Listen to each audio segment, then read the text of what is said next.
Grizzly bears. They're huge, they're iconic, and honestly, they almost disappeared from the lower 48 states. From tens of thousands of bears roaming from the Great Plains to California, we got down to less than 1,000 by the 1970s.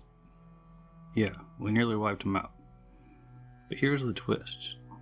Grizzlies didn't just survive, they're staging a comeback. Today we're breaking down how we nearly lost them, how conservation dragged them back, and where things stand now, and whether these big fuzzy tanks have a real future in the lower 48. Picture the 1800s. Settlers pushing west, cows and sheep filling up the valleys. And grizzlies, they weren't exactly on the welcome committee. Farmers saw them as threats. Governments put bounties on their heads, and hunters shot them for sport. By the early 1900s, grizzlies had already been pushed out of 98% of their historic U.S. range. We're talking California, the Dakotas, even the Great Plains. They were gone. By the 1920s, they were basically just hanging on in just a few mountain strongholds in Montana, Wyoming, Idaho, and Washington State. Then came a final gut punch when Yellowstone shut down its open garbage dumps in the 1970s. And yes, they used to let bears literally feed at trash piles. A lot of bears died wandering into campgrounds and towns looking for food. That's when scientists and the public finally went, we might actually lose these guys. Enter the Endangered Species Act, a literal lifesaver. In 1975, grizzlies in the lower 48 were listed as threatened. That meant two big things. Number one, you couldn't just shoot them anymore, unless you were defending your life. And number two, agencies had to create a recovery plan. The feds drew lines on the map, recovery zones, in places like Yellowstone and Glacier, and said, alright, we keep the bears alive in here first, then see if they can spread. Scientists got organized. The Interagency Grizzly Bear Community formed in 1983. Basically all the big players, Park Service, Forest Service, state wildlife agencies, Native American tribes. Their goals: cut down on conflicts, protect habitat, and monitor the heck out of these bears.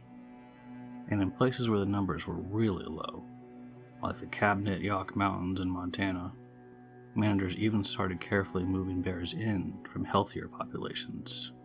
It's kind of like Tinder for bears, but with helicopters rather than smartphones.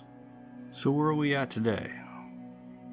Grizzlies are mainly found in 4 ecosystems in the lower 48. Yellowstone, this is the rockstar population. There's about 1,000 bears living in the area.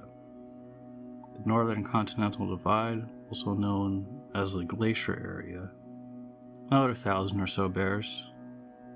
Cabinet Yaak, which is in Montana and Idaho, there's a small population of 50 or 60 bears roughly, and about the same number of bears in the Selkirk area, which is in Idaho and eastern Washington state. So when you add those all up, there's about 2,000 to 2,200 grizzlies in the lower 48 states. That's a huge jump from the 1970s, but still just a fraction of their historic number. Thankfully, grizzlies are living in Alaska in much larger and more stable populations. Back to the lower 48, in 2024, the government approved a plan to reintroduce grizzlies into Washington's North Cascades. That's a big deal. They're basically rebooting a lost population. But it's not all sunshine and salmon. Bears are bumping into more people as they expand their range. Farmers, ranchers, and ex-urban homeowners aren't always thrilled about a 600-pound omnivore showing up in the backyard. Most grizzly deaths these days are caused by humans, whether it's poaching, problem bear removals, or getting hit by cars. So what does conservation look like now? Well, it goes beyond just not shooting bears. It's hands-on, gritty work, starting with bear-proof trash cans and dumpsters.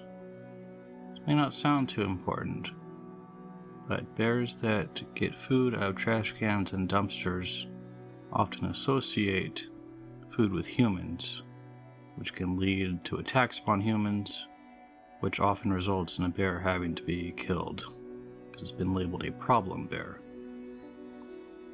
Also, ranches are employing electric fences and range riders. This keeps their cattle safe and also keeps bears out, resulting in fewer conflicts between ranchers and bears. Additionally, many wildlife crossings, which are overpasses and underpasses on highways, are being installed to keep bears from crossing the highway, possibly getting hit by a car, which can result in death and serious injury to both bears and drivers. Also, of course, scientists are monitoring bears closely. They do this through radio collars and DNA studies. Scientists track which bear is alive, which bears are breeding, and whether populations are actually growing. Scientists will go even further in the really small bear populations, like the one in the Cabinet Yacht area. These bears, they're still doing the quote-unquote augmentation, that is flying in new bears to boost the numbers and genetic diversity of these populations. Without that, those populations could be extinct within a decade or even less. So what's the outlook for grizzlies in the lower 48? Well, thankfully, it looks like they're not going to be going extinct in the continental United States anytime soon. The Yellowstone and glacier populations especially are quite strong. The smaller populations, like the Cabinet Yacht and Selkirk populations, are in a lot more danger. So how can the situation improve? Well, sharing genes between the bear populations is very important. This reduces the number of genetic diseases that bears get. Scientists are especially focusing on finding a way to connect the Yellowstone bears and the glacier bears. This means leaving open corridors across ranchlands, highways, and towns. We can stitch together these islands of habitat. Grizzlies have a real shot at long-term survival. And what about the reintroduction into the North Cascades of Washington state? Well, if it sticks, that'll be a whole new stronghold for the grizzlies. But it's going to take decades and a lot of patience to make that environment work. The wild card, of course, is people. Grizzlies can handle nature. They can't handle is us leaving garbage out, shooting them illegally, or blocking their paths with subdivisions and roads. But if we stay disciplined, using bear proofing, smart land management, and actual tolerance, grizzlies will thrive. If not, well, we risk repeating history. The grizzly story in the lower 48 is a comeback, but it's an unfinished one. From the edge of extinction to a cautious rebound, they're proof that conservation works when we actually stick to it.